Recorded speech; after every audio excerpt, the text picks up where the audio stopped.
Welcome to Larry the Alchemist, and welcome to another edition of my Metal Monday underground metal listening party. This is where I take some underground metal bands and we listen to one side of their album. The band that we're going to be listening to today is called Deadly Blessing, and we're actually going to be listening to their EP. This, from what I can gather, was a self-financed release. And it only contains 3 songs. Both sides of the EP have the 3 songs on them. That sometimes you'll see. Sometimes you saw bands do that. An EP is like a kind of short for extended play, and it was sort of meant as extended play compared to a single, which would usually have 1 song on each side. This will have 2, 3, maybe 4 songs on it. This particular one has 3. Deadly Blessing is a band from New Jersey. This particular EP came out in '88 on New Renaissance Records. New Renaissance was the label that did the very first episode of this series that I did, the band At War, Ordered to Kill. New Renaissance had put out that album. So New Renaissance here. They have another album after this. It's called Ascending the Cauldron, and I do have that. And then I believe they broke up for a while, and I do think that they got back together, and I'm not exactly 100% sure what their status is now. The members of the band are Ski on vocals, and I'm going to tell you something about him in a second.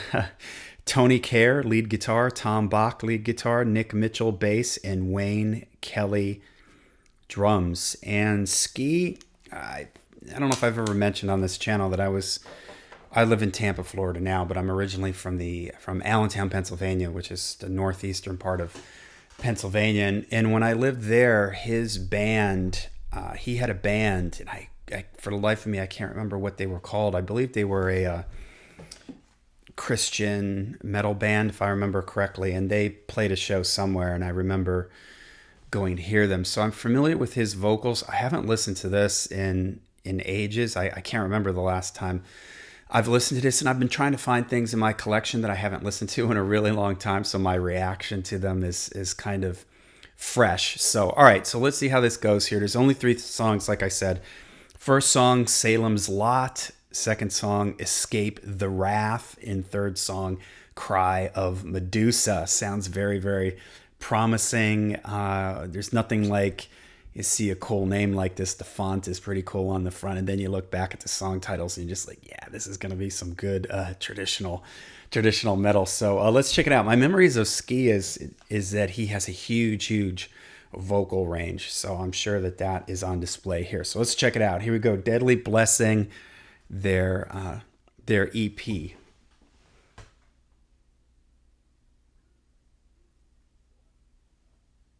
Whoops.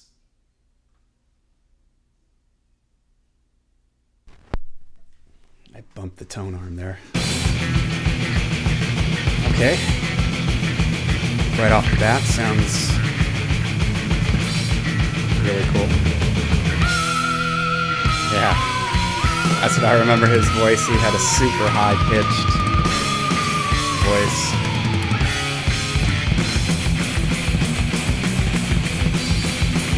Yeah, almost a little thrashy-like almost. The mix is pretty decent. You can hear the bass guitar, which is always a plus. Yeah, that's cool. I like when the guitars are in different channels. You got the one guitar in the right channel, the other in the left.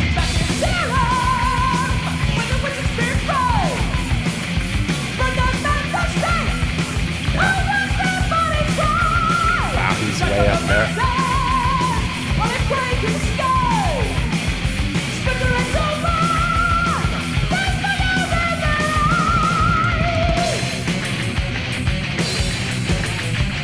Wow, that's really cool. The 2 guitars are playing like different things, kind of contrary to each other, but they fit. Very progressive almost, almost like a Crimson Glory, Queensryche, fast Queensryche, almost this power metal, maybe.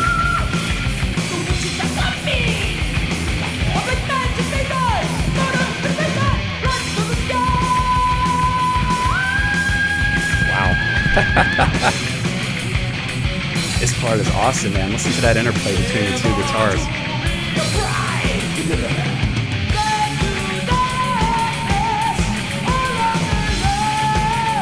One, two, three, one, two, three, one, two, three. It goes into like a 3 feel there.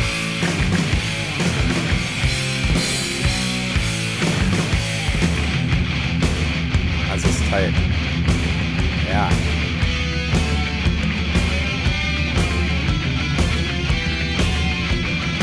Wow, nice interplay between the guitars. Was there 2 guitars in the band?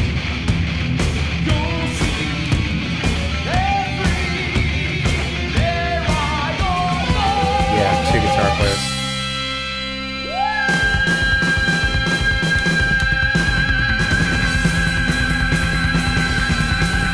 Wow.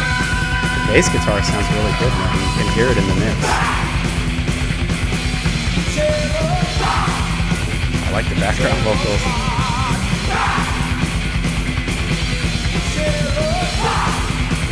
Yeah. I like the way he did that low in his ring. Say that spots. That was awesome.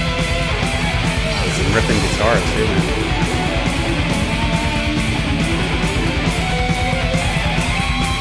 It sounds like it's doubled, like there's 2 guitars going on here. There's one in the left channel, one in the right. Wow, like he played this solo and then he played it again to double it.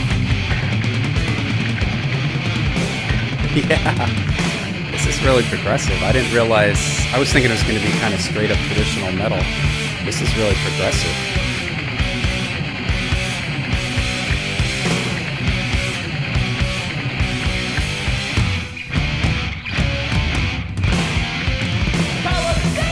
A lot of little chromatic movement between the chords. I don't know if I necessarily consider this speed metal or if I'd call this thrash. I don't know if I consider it thrash. Maybe I consider it speed metal.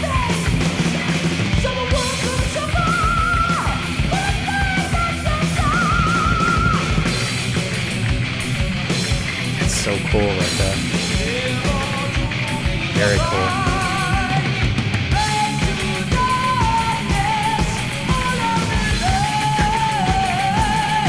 Drums are playing really like syncopated stuff also.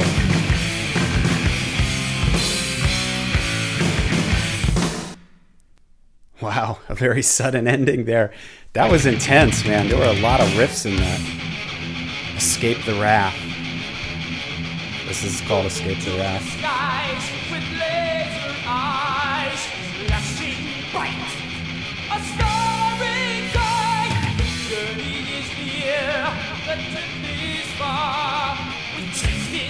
He sounds good singing in this kind of lower range of his voice. I can understand the lyrics a little better too.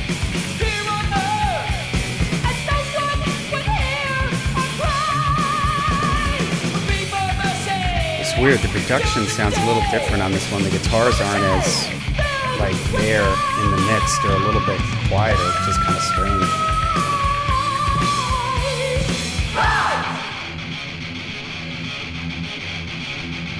Now the time has come for us to pay. They left their scars on all those born.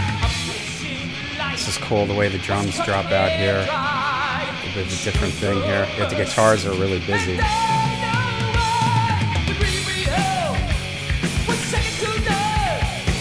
Classic kind of Iron Maiden-like chord progression.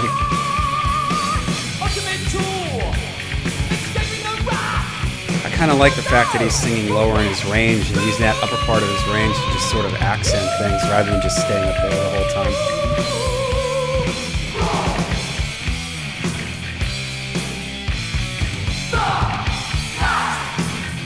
Background vocals are pretty cool.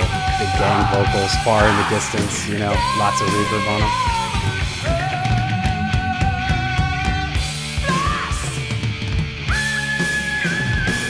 There we go. Wow, the feel changed too.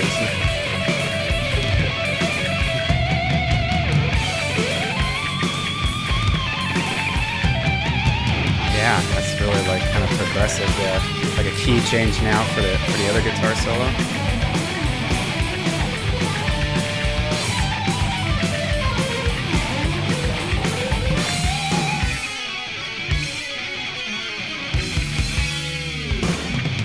Yeah, that was really cool. The two guitarists playing that pretty complicated line. Some real nice guitar interplay.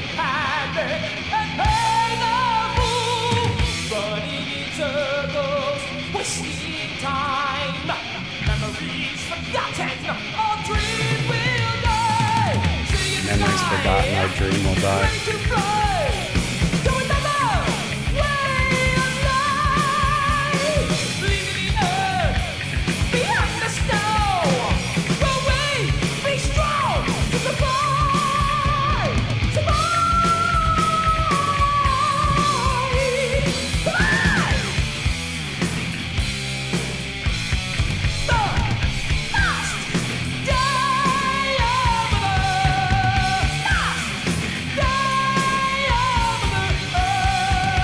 Yeah.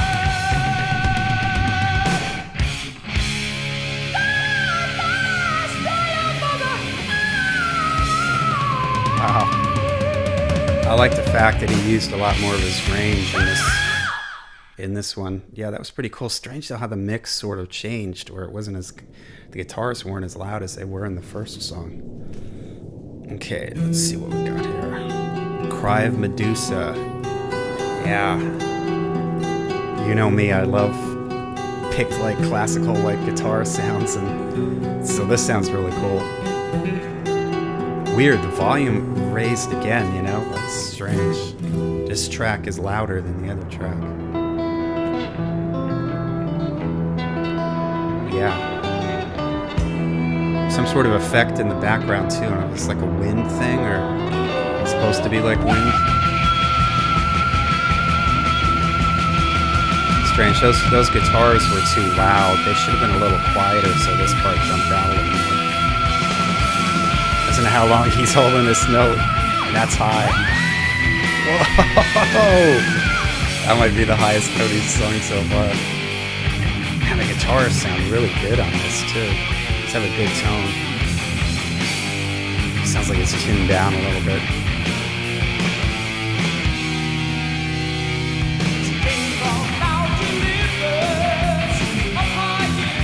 Yeah, now this is real kind of traditional metal feel with Gallop thing going on.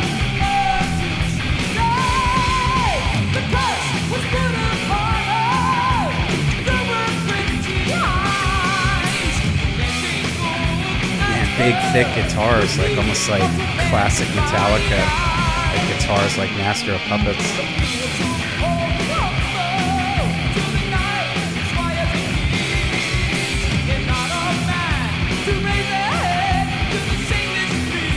Wish I could understand his lyrics a little bit better though. It's hard to understand what he's saying.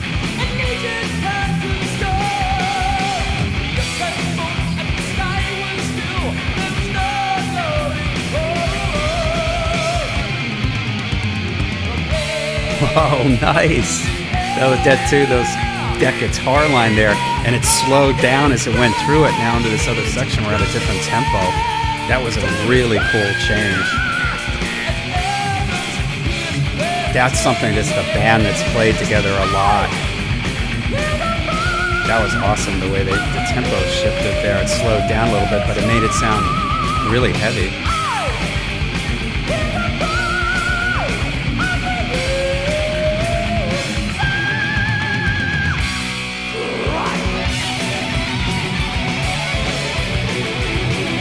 And the way these two guitars are doubling each other in these solos is just incredible.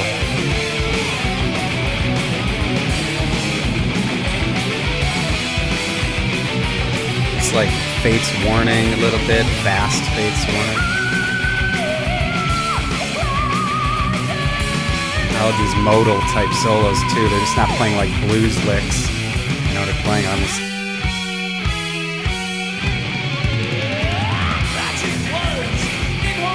Yeah, back to the original tempo there. That is so cool, man. That shift right there, back to this galloping thing. This is definitely a fist in the air moment, you know, head starts moving.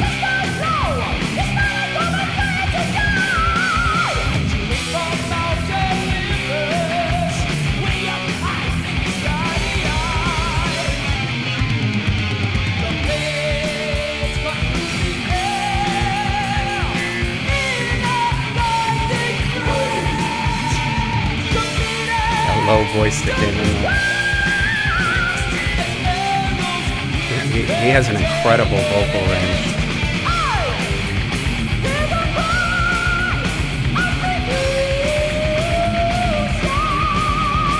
Cry Medusa.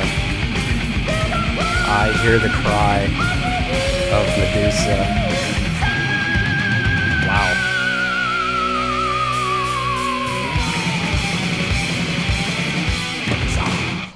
Wow. Oh man.